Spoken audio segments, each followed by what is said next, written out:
ఇరాక్‌లో 70,000 మంది రాజకీయ నాయకులు అవినీతి పరులంట. 70,000 మంది.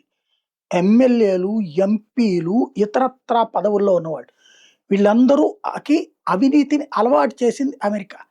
ఇరాక్‌లో ఉన్నటువంటి ఆయిల్‌ని దోచుకుంటున్న అమెరికాకి అనుగుణంగా చట్టాలు చేయడంలో, అట్లాగే సహకరించడంలో కీలక పాత్ర పోషించారు వీళ్ళు.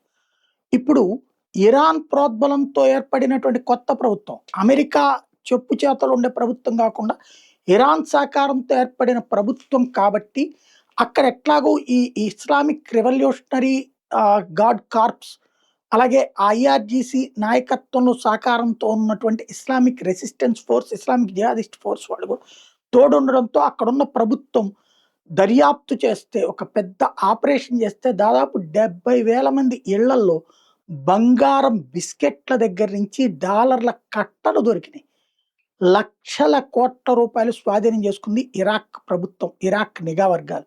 ఇది ప్రపంచంలోనే అతి పెద్దదైనటువంటి అవినీతి కుంభకోణంగా చరిత్రకెక్కుతోంది.